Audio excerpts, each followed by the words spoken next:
In the United States, meat doesn't just simply go from farm to processing plant and to your plate. So how complicated is this process really? And what happens to male dairy calves that can't produce milk? Today, we'll visit 4 unique livestock industries in the US to answer these questions.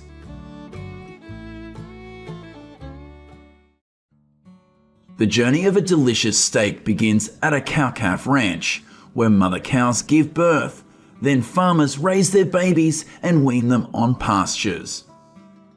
Once they reach about 750 pounds, typically at 7 months of age, they will be sold to the background ranch and stay there for about 3 to 4 months.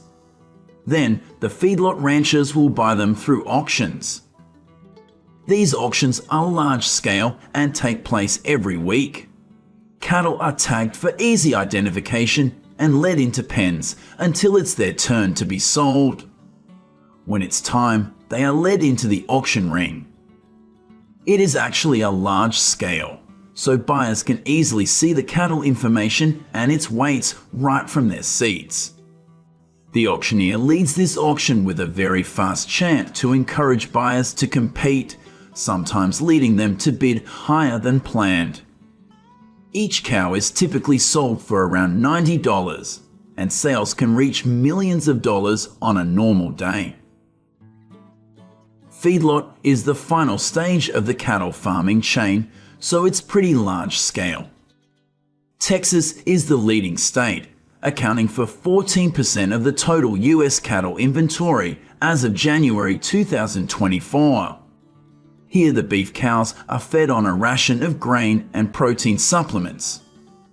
For every 6 pounds of feed, the cow will gain 1 pound, and every day they gain at least 2.5 pounds. This diet also promotes great marbling, resulting in carcasses that meet the 3 quality grades of the US Department of Agriculture. Once the cows reach about 1,300 pounds, they're ready for slaughter at the meat packers. Stressed cows produce tougher meat, so the staff try to avoid slipping and falling when offloading them to the resting pens, where they relax for a few hours. Then they will go through these chute systems with high solid sides to keep them from being agitated. Workers use a captive bolt gun to render them unconscious immediately before feeling any pain. It doesn't leave any marks on the cow's head, but leaves some natural nerve reflexes after that. They are then quickly skinned, eviscerated, and cleaned under high-pressure warm water to remove dirt that is invisible to the naked eye.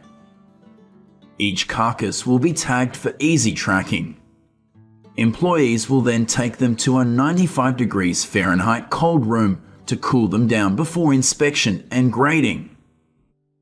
These carcasses have been stamped with the US Department of Agriculture's Certified Angus Beef Grade 3 blue stamp.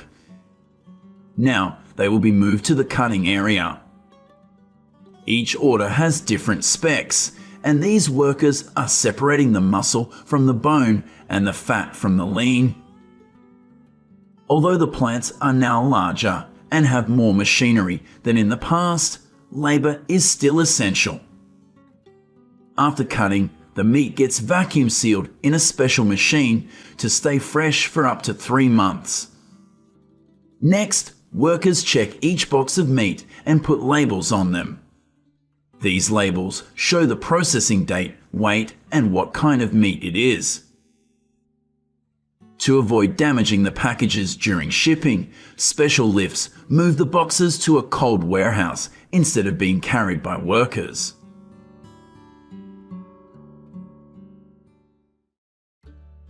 The USA is number 2 in the world for cow milk, right behind India. Jerseys and Holsteins are the most common dairy breeds here because they can give up to 15 gallons a day. 2-year-old dairy cows will start making milk after they give birth to a calf. They only have to spend about 10 minutes on this milking machine 3 times a day. On some farms, like this one in Washington, each cow gives 10 gallons daily. Freshly harvested milk is pumped into a large chilling tank to cool down so bacteria don't multiply rapidly. Before the milk leaves the farm and again at the factory, it gets some special tests for temperature, bacteria, and antibiotics. Once approved, it will first be separated in a centrifuge to produce a variety of choices, such as whole milk, semi-skimmed, or skimmed milk. Homogenization is the next step, where fat particles are broken down so they won't clump together as cream like on top of raw milk. Then comes pasteurization, which involves heating and rapidly cooling the milk to kill all harmful bacteria. All milk containers are also sterilized to protect the milk from contamination, light, and oxygen. While female dairy cows are raised for 8 to 14 years for milk, male dairy calves are like byproducts in the US. They are separated from their mothers shortly after birth and put in small cages called veal crates. This is done to keep the calves' muscles weak, resulting in more tender meat loved by many. After a few months, they will be sold to slaughterhouse young. This is a cruel way to farm cows, so 9 states have banned it. Then what about the fate of old female dairy cows? They will be sent to a stress-free retirement farm to be fed on pastures for at least a year, which allows them to recover muscle and body fat. Retired dairy cows graze on grass 2 to 3 times more throughout their lifetime, so their meat has a rich, distinct beefy flavor, perfect for dry aging. This process involves storing the meat in a controlled environment for 28 days or more. During this time, enzymes naturally break down the meat, making it more tender and flavorful. The second product you can get from dairy cows is ground beef. First, boneless clean beef cuts will be pre-grounded in a coarse grinder to make thick minced beef strands. Then, different types of meat will be mixed and reground multiple times. Next, they will go into a machine to be formed into the desired shape, and finally packaged for sale. Marked by their distinct flavors, lamb and goat meat is a relatively minor product in most US food stores. Texas and California raise most of these animals. The main method of farming goats and sheep here is rotational grazing because it can keep the land healthy and provide them with enough nutrients. Spanish goat and Rambulat sheep are the 2 most common breeds in the US. Once the sheep reach around 115 pounds and the goats reach around 70 pounds, they are taken to the processing plant. Unlike pigs or cattle, sheep and goats follow each other easily on a non-slip floor to the resting area. If they're chewing like this, you know they are definitely relaxed. Electrical stunning is the most common method used to stop their heart and brain so they don't feel pain when being slaughtered right after that. At least once a week, a stunner audit will come to make sure this stunning system works well. Following stunning, the carcass is prepared for pelt removal and evisceration procedure with special techniques to make sure the meat is contamination-free. Then they will be washed with adic acid found in vinegar for food safety reasons. Sophisticated cameras will grade the carcass so the staff will know where to sort it in the chiller. After chilling, the carcasses are cut into primal cuts, which are then further processed into smaller portions. Finally, the packaged meat is then boxed and shipped to grocery stores and restaurants.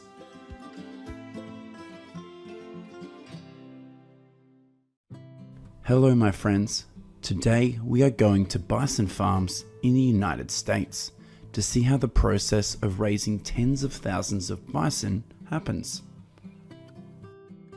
Currently, about 359,000 bison are raised as livestock on farms in South Dakota, Nebraska, Colorado, and Oklahoma.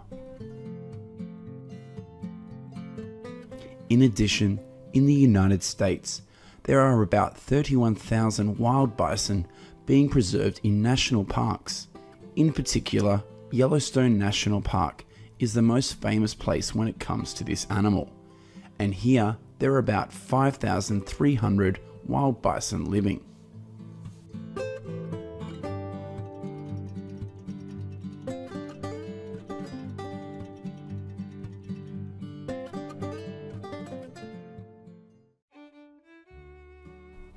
After about 283 days from mating, the female bison at this farm have begun to breed. The reproductive process of these female bison usually lasts only 1 hour. Each year in the United States, about 113,000 bison calves are born, and about 2% of them will die in the process of birthing. Calves here, when they're born, average at about 55 pounds, about 30% heavier than wild bison calves. On these farms, calves will live with their mothers for 7 months before weaning. According to statistics, in 2021, in the United States, there are 513 bison farms distributed across the country, with different sizes. In particular, South Dakota is the state with the largest number of farms, with 104, and accounts for 24% of the number of bison raised in the country. In addition to South Dakota, Nebraska is also the state with many bison farms and is ranked second in the list of states with the most bison farming, with about 23,000. In the next positions are Montana with 11,000, followed by Colorado with 10,000, and Oklahoma also with 10,000. Every day, herders will herd bison into the grasslands so that they can freely feed. The calves will also be eating with their mothers, and they are all protected by the hedges that surround the pasture area.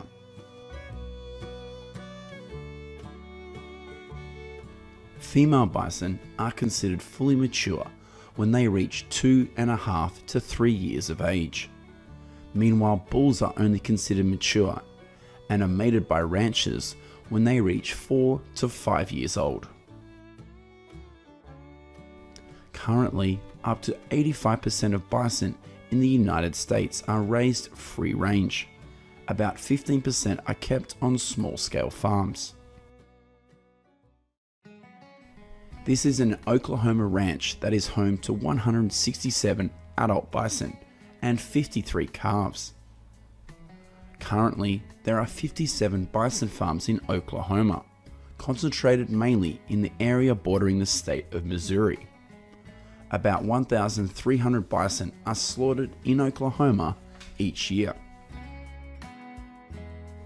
In addition to being free to graze, farm-raised bison are also supplemented with other foods such as corn and grain in pellet form. A full-grown bison has an average weight of 1,800 pounds, and females average a weight of 960 pounds.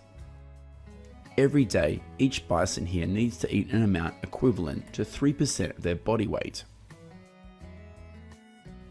When the pastures around the farm are in the process of being restored, the workers here will use dry straw to feed the bison herd. This is a bison farm with 75 cows in Colorado. According to the information that this ranch owner shared, each year the bison here eat 127,000 pounds of dry straw, equivalent to about 2,300 bales. During the breeding season, the bulls will fight fiercely with each other for the right to mate with the female bison in the herd. The mating season of the bison usually begins in June and lasts until the end of September. a male bison can mate with many female bison. However, female bison choose only one male bison to mate with during their lifetime. This is a herd of bison with about 55 heads in Montana. In the late afternoon, they will be herded into the captivity area by breeders to avoid attacks by wolves at night. According to statistics in 2021, there are 62 bison farms in Montana, and about 1,400 bison are slaughtered each year in this state. About every 6 months, the bison raised on the farms will be medically examined and vaccinated. These herders are herding the bison into a metal cage before the health and weight checks take place.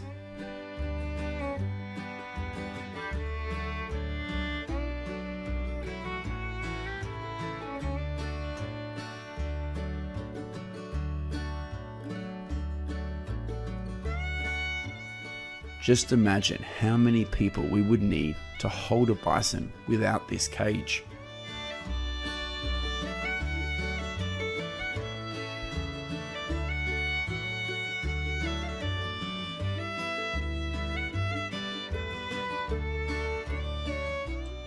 Here's what's going on at a cattle market in Missouri. Hundreds of bison were transported here for auction before they were slaughtered. These bison will be kept in different cages and waiting for their turn to be auctioned. Each barn will hold between 5 and 8 bison. Here's what goes on inside the auction area. Currently, the price for a 2-year-old bison is between $3,500 and $7,000. This price depends on many factors, such as their appearance, origin, and level of purebred.